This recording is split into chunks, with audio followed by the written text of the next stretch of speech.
Hello YouTube friends, I'm Dr. Jonas Sharma and I'm a family doctor.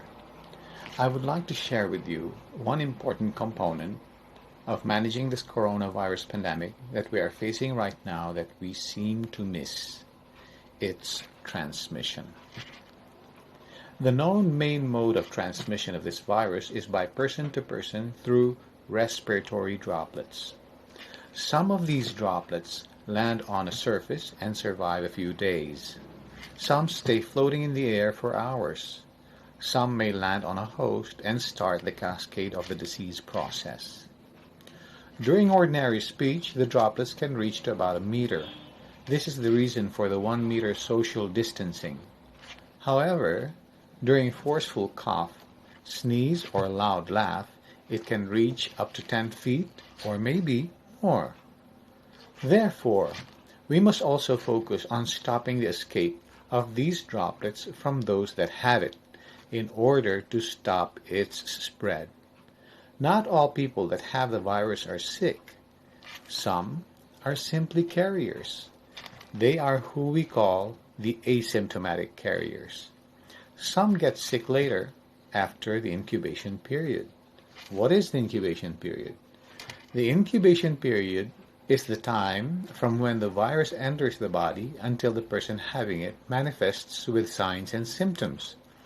This period ranges from 1 day to 12 days, but for uniformity it was pegged at 14 days. The period of illness ranges from 7 to 14 days, up to 20 days, or even longer. So on the average, the course is about a month. This is the basis for the 1-month quarantine period. Since we really do not know who may be carrying the virus, unless they test positive, of course, which could take some time to know, it is very difficult to control its spread unless we do the following measure. Now here it is. Face mask.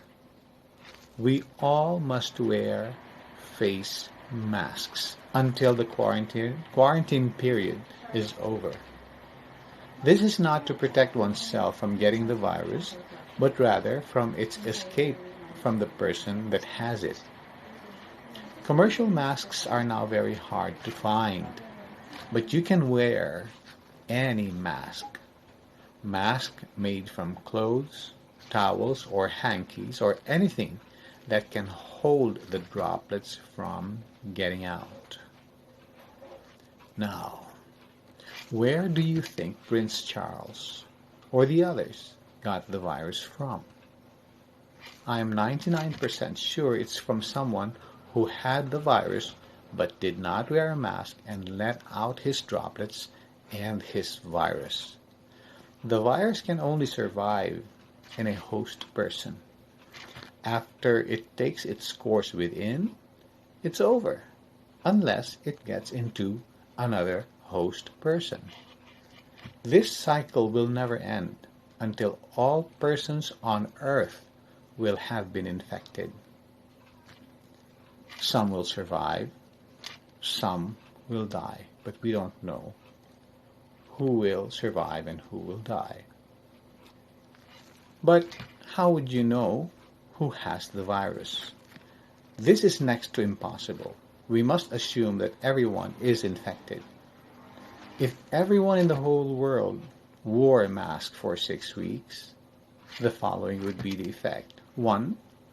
The volume or the number of cases will drop significantly, and therefore the healthcare system will no longer be overwhelmed and can manage cases with much ease than before. This is what we call flattening the curve. Number 2, this virus will be disabled naturally and economically with much less need for antivirals, which could be very expensive, and other medications that have potential undesirable side effects. Prevention is still much better and cheaper than finding a cure. Did you know that in 1918, during the Spanish flu pandemic, they realized the value of face masks late in the course of the pandemic after millions have already died. They imposed the use of face masks at gunpoint. It was when the problem began to be controlled. Let's not repeat history, but rather learn from it. So, together with quarantine and social distancing, a very important component is donning a face mask, which must be continued for a period of 6 to 8 weeks after the quarantine is already lifted. This way, we avoid an economic and probably a health collapse. Until today, I still see on TV persons, politicians in session, the public in other places not wearing masks. And it is also where cases are highest in number. So I plead to the whole world to help control and bring down this pandemic by simply wearing your masks. Thank you and good day.